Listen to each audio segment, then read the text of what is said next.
आप सभी को जय मसीह की। आज का वचन है भजन संहिता परमेश्वर की व्यवस्था में सुरक्षा।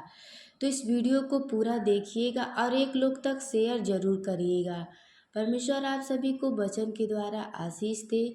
हे पिता परमेश्वर, मैं यीशु मसीह के नाम से इस वचन के द्वारा इन भाई बहनों के लिए आशीष मांगती हूँ। प्रभु जी, जो भी दुख कष्ट तकलीफ हो प्रभु जी, इनके जीवन में दूर करिए और ढेर सारा खुशियों से भर दीजिए। परमेश्वर इनको और उनके परिवार को प्रभु जी सलामत रखिए, कोई भी तकलीफ ना आए प्रभु जी, क्योंकि भरोसा हमारा आप पे है। पिता परमेश्वर, देने वाले आप हो प्रभु जी, अनुग्रहकारी परमेश्वर आप हो, राजाओं के राजा परमेश्वर आप हो प्रभु जी।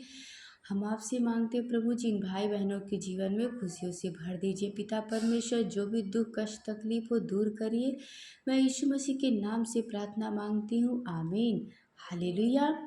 तो आप लोग वचन पे विश्वास करिए और कमेंट में आमीन लिखिए। और अगर आप सबको हर रोज़ ऐसे ही परमेश्वर के वचन को सुनना है तो वीडियो को शेयर करिए और मेरा चैनल सब्सक्राइब कर लीजिए, ताकि आपको हर रोज़ परमेश्वर के वचन के बारे में जानने को मिले। मैं दूषितों से तो बैर रखता हूँ, मैं दूषितों से बैर रखता हूँ, परंतु तेरी व्यवस्था से प्रीति रखता हूँ। तू मेरी आड़ और ढाल है, मेरी आस तेरे वचन पर है। हे कुकर्मियों, मुझसे दूर हो जाओ, कि मैं अपने परमेश्वर की आज्ञाओं को पकड़े रहूं। हे यहोवा, अपने वचन के अनुसार मुझे संभाल, कि मैं जीवित रहूं और मेरी आस को ना तोड़। हालेलुया। मुझे थामे रख, तब मैं बचा रहूँगा और निरंतर तेरी विधियों को और चित लगाए रहूँगा। जितने तेरी विधियों के मार्ग से भटक जाते हैं उन सब को तू तुझ जानता है, क्योंकि उनकी चतुराई झूठ है। तूने पृथ्वी के सब दुष्टों को धातु के मैल के समान दूर किया है। इस कारण मैं तेरी चेतावनी से प्रीति रखता हूँ। हालेलुया। तेरी भय से मेरा शरीर कांप उठता है और मैं तेरे नियमों से डरता हूँ। यस, आमीन, हालेलुया। तो परमेश्वर आप सभी को वचन के द्वारा आशीष दे। मैं आगे एक और वचन पढ़ती हूँ, इसे ध्यान से आप लोग वचन को सुनिएगा। परमेश्वर की व्यवस्था को मानना। मैंने तो न्याय और धर्म का काम किया है, मैंने तो न्याय और धर्म का काम किया है। तू मुझे अंधेरे करने वाले के हाथ में ना छोड़े। अपने दास की भलाई के लिए जमीन हो, ताकि अभिमानी मुझ पर अंधेरे ना करने पाए। मेरी आंखें तुझ से उद्धार पाने और तेरे धर्म वचन के पूरे होने की बाढ़ जोते जोते धुंधली पड़ गई। हालेलुया। अपने दास के संग अपनी करुणा अनुसार बर्ताव कर और अपनी विधियों मुझे सिखा, तब तेरा दास तू हूँ, तू मुझे समझ दे। और अपनी विधियाँ मुझे सिखा, मैं तेरा दास हूँ, तू मुझे समझ दे, कि मैं तेरी चेतावनी को समझूं। वह समय आए है कि यहोवा का काम करे, क्योंकि लोग ने तेरी व्यवस्था को तोड़ दिया है। इस कारण मैं तेरी आज्ञाओं को सोने से वरन सुंदर से भी अधिक प्रिय मानता हूँ। इसी कारण मैं तेरे सब उपदेशों को सब विषय में ठीक जानता हूँ और सब विधियों मार्गों से बैर रखता हूँ। हालेलुया। परमेश्वर आप सभी को वचन के द्वारा आशीष दे और बहुतायत से आशीष दे। तो मैं आगे एक और वचन पढ़ती हूँ, ध्यान से सुनिएगा वचन। परमेश्वर की व्यवस्था पर चलने की इच्छा। तेरी चेतावनी अनुपम है, इस कारण मैं उन्हें अपने जी से लगाए रहूँगा। हालेलुया। तो मैं उम्मीद करती हूँ कि आप लोग वचन को समझ रहे होंगे। परमेश्वर इस वचन के द्वारा आप सभी को आशीष दे और बहुतायत से आशीष दे। जैसे कि जितना वचन मैं अभी पढ़ती हूँ, अगर आप लोग ध्यान से सुने तो इस वचन के द्वारा आप सबको आशीष मिले। पिता परमेश्वर, जितने भाई बहन वचन को सुन रहे हैं, विश्वास कर रहे हैं, परमेश्वर वचन के द्वारा इन भाई बहनों को आशीष दीजिए प्रभु जी। तो मैं आगे एक और वचन पढ़ती हूँ, उसे ध्यान से आप लोग वचन को सुनिएगा। तो ये वचन है रोमियो 8:18 में। तो परमेश्वर इस वचन के द्वारा आप सबको आशीष दे, क्योंकि मैं समझता हूँ। हालेलुया। तो इसे ध्यान से वचन को आप लोग सुनिएगा। क्योंकि मैं समझता हूँ कि इस समय के दुख और कलेश उस महिमा के सामने जो हम पर प्रकट होने वाली है कुछ भी नहीं है। यस आमीन हालेलुया। तो परमेश्वर इस वचन के द्वारा आप सबको आशीष दे। तो मैं आगे एक और वचन पढ़ती हूँ, उसे ध्यान से समझिएगा। रोमियो 8:26 में, इसी रीति से आत्मा भी हमारी दुर्बलता में सहायता करता है, क्योंकि हम नहीं जानते कि प्रार्थना किस रीति से करना चाहिए, परंतु आत्मा आप ही इस ऐसी आहें भर भर कर जो बयास से बाहर है हमारे लिए विनती करता है। तो ये वचन बहुत प्यारा है, वचन को ध्यान से सुनना।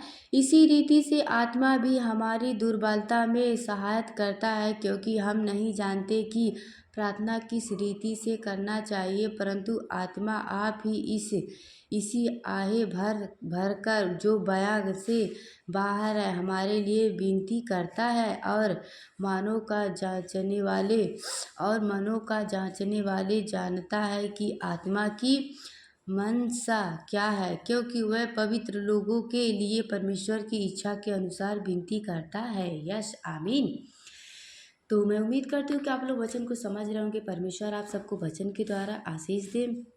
हम जानते हैं कि जो लोग परमेश्वर से प्रेम रखते हैं उनके लिए सब बातें मिलकर भलाई ही को उत्पन्न करती है, अर्थात उन्हीं के लिए जो उसकी इच्छा के अनुसार बुलाए हुए हैं। क्योंकि जिन्हें उसने पहले से जान लिया है उन्हें पहले से ठहराया भी है कि उसके पुत्र के स्वरूप में हो, ताकि वह बहुत भाइयों में पहलौठे ठहरे। फिर जिन्हों उसने पहले से ठहराया उन्हें बुलाया भी, और जिन्हें बुलाया उन्हें धर्मी भी ठहराया, और जिन्हें धर्मी ठहराया उन्हें महिमा भी दिया है। यस आमीन। तो परमेश्वर इसी वचन के द्वारा आप सबको आशीष देता रहे, क्योंकि अगर आप यीशु मसीह पे विश्वास करोगे, उनके वचन पे चलोगे, तो आपको कोई दंड नहीं मिलेगा, क्योंकि परमेश्वर ने वचन में कहा है रोमियो 8 में, अतः अब जो मसीह यीशु में है उन पर दंड की आज्ञा नहीं, क्योंकि वे शरीर के अनुसार नहीं वरन आत्मा के अनुसार चलते हैं। क्योंकि जीवन की आत्मा की व्यवस्था ने मसीह यीशु में मुझे पाप की और मृत्यु की व्यवस्था से स्वतंत्र करा दिया है। यस आमीन। तो परमेश्वर वचन के द्वारा आप सबको आशीष देता रहे और बहुतायत से आशीष दे। तो मैं उम्मीद करती हूँ आप लोग वचन को समझ रहे होंगे।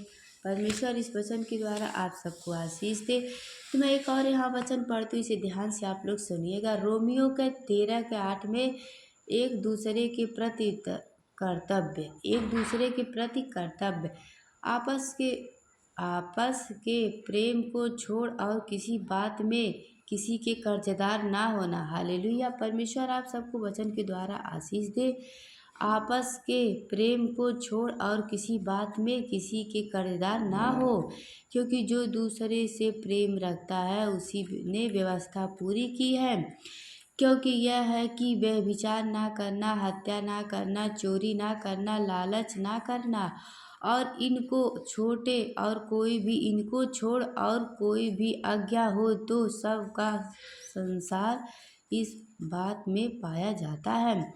अपने पड़ोसी से अपने समान प्रेम रख, प्रेम पड़ोसी की हालेलुया कुछ बुराई नहीं करता, इसीलिए प्रेम रखना व्यवस्था की पूरा करना है। हालेलुया। समय को पहचान कर ऐसा ही करो, इसीलिए कि अब तुम्हारे लिए नींद से जाग उठने की घड़ी आ पहुंची है। क्योंकि जिस समय हमने विश्वास किया था उस समय के विचार से अब हमारा उद्धार निकट है। हालेलुया। रात बहुत बीत गई है और दिन निकलने पर है, इसीलिए हम अंधकार के कामों को त्याग कर ज्योति के हथियार बांध ले।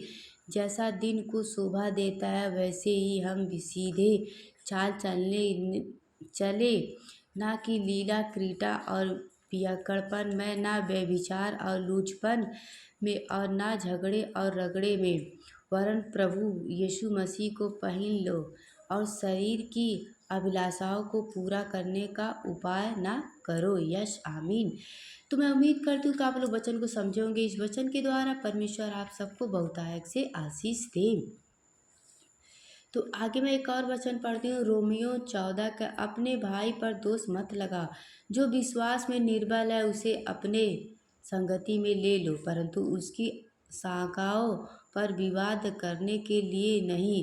एक को विश्वास है कि सब कुछ खाना उचित है, परंतु जो विश्वास में निर्बल है वह साग पात ही खाता है। खाने वाले ने खाने वाले को तुझ ना जाने, और ना खाने वाले पर दोष लगाए, क्योंकि परमेश्वर ने उससे ग्रहण किया है। तू कौन है जो दूसरे के सेवक पर दोष लगाता है?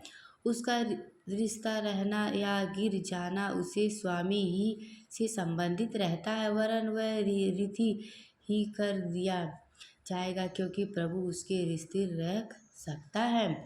कोई तो एक दिन को दूसरे से बढ़कर मानता है, और कोई सब दिनों को एक समान मानता है। हर एक अपने ही मन में निश्चय कर ले, जो किसी दिन को मानता है वह प्रभु के लिए मानता है, जो खाता है वह प्रभु के लिए खाता है, क्योंकि वह परमेश्वर का धन्यवाद करता है, और जो नहीं खाता वह प्रभु के लिए नहीं खाता और परमेश्वर का धन्यवाद करता है, क्योंकि हम में से ना तो कोई अपने लिए जीता है, हालेलुया, और ना कोई अपने लिए मरता है।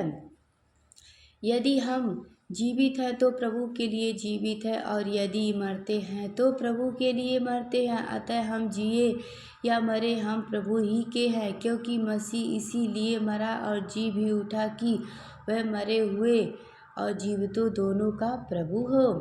तू अपने भाई पर क्यों दोष लगाता है, या तू फिर क्यों अपने भाई को तुझ जानता है? हम सब के सब परमेश्वर के नए सिंहासन के सामने खड़े होंगे। हम सब के सब परमेश्वर के नए सिंहासन पर खड़े होंगे, हालेलुया।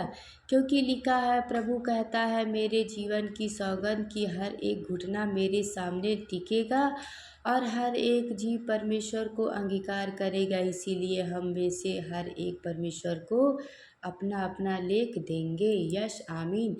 हे पिता परमेश्वर, जितने भाई बहन ने वचन को विश्वास किया प्रभु जी, उन्हें आशीष दीजिए। मैं प्रार्थना करती हूँ पिता परमेश्वर, इन भाई बहनों के जीवन में खुशियों से भर दीजिए परमेश्वर। देने वाले आप हो परमेश्वर, मांगने वाले हम हैं पिता परमेश्वर। हम आपसे मांगते हैं क्योंकि आपके वचन में लिखा गया प्रभु जी, मांगोगे तो पाओगे परमेश्वर। हम मांगते हैं पिताजी, जो भाई बहन आपके वचन को सुने हैं विश्वास के, उन्हें आशीष दीजिए परमेश्वर। और पिता परमेश्वर, आपके वचन पे लिखा गया है, तूने जो परम प्रधान को अपना धाम मान लिया है, इसलिए कोई विपत्ति तुझ पर ना पड़ेगी, ना कोई दुख तेरे डेरे के निकट आएगा, क्योंकि जहाँ कहीं जाएंगे तू अपने दूतों को हमारे संग भेजेगा। यश आमीन। तो प्रभु जी, मैं इस वचन के द्वारा इन भाई बहन के लिए मांगती हूँ पिता परमेश्वर, कि इनके जीवन में कभी भी कोई मुसीबत, दुख, कष्ट, तकलीफ ना आए। यश आमीन। तो अगर आप लोग विश्वास करते हो तो कमेंट में आमीन लिखिए। परमेश्वर इस वचन के द्वारा आप सबको आशीष दे और बहुतायत से आशीष दे, हालेलुया। तो मैं आगे एक और वचन पढ़ती हूँ, उस वचन को ध्यान से सुनना। उस वचन के द्वारा परमेश्वर आप सबको आशीष दे और बहुतायत से आशीष दे। तो मैं आगे वचन को पढ़ती हूँ, उसे ध्यान से सुनना। परमेश्वर आप सबको वचन के द्वारा आशीष दे। यहाँ देखो वचन में लिखा गया है, ये वचन है रोमियो का 14 का 23 में, परंतु जो संदेह करके खाता है वह दंड के योग ठहर चुका है, क्योंकि वह विश्वास से नहीं खाता, और जो कुछ विश्वास से नहीं वह पाप है। हालेलुया। तो मैं उम्मीद करती हूँ कि इस वचन के द्वारा आप लोग समझ गए होंगे कि परमेश्वर आपसे क्या कहते हैं। तो यहाँ एक और वचन है, कुरिन्थियों का वचन है, कुरिन्थियों 1 का 10 में, हे भाइयों, मैं तुमसे हमारे प्रभु यीशु मसीह के नाम से विनती करता हूँ कि तुम सब एक ही बात कहो और तुम में फूट ना हो, परंतु एक ही मन और एक ही बात होकर मिले रहो। यश आमीन।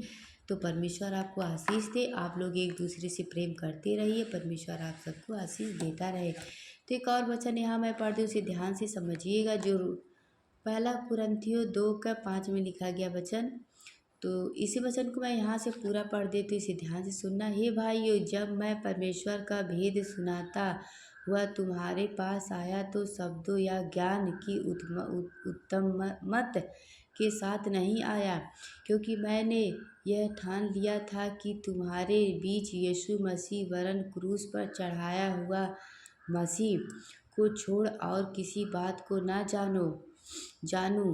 मैं निर्बल और भय के साथ और बहुत थरथराता हुआ तुम्हारे साथ रहा, और मेरे वचन और मेरे प्रचार में ज्ञान की लोभ लेने वाली बातें नहीं, परंतु आत्मा और सामर्थ्य का प्रमाण, इसीलिए कि तुम्हारे विश्वास मनुष्य के ज्ञान पर नहीं परंतु परमेश्वर की सामर्थ पर निर्भर हो।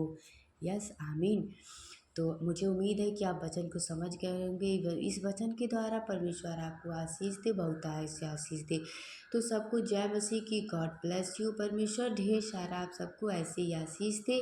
अगर आप लोग को वचन को सुनना है तो मेरा चैनल सब्सक्राइब कर लीजिए और वीडियो को शेयर कर दीजिए, क्योंकि परमेश्वर का काम करना हमारे जीवन में, हमें जीवन इसीलिए मिला है, ये जीवन परमेश्वर का है। प्रार्थना करके बोलिए, हे पिता परमेश्वर, मेरा ये जीवन आपके हाथों में प्रभु जी, अपनी मर्जी से चलाइए। आमीन।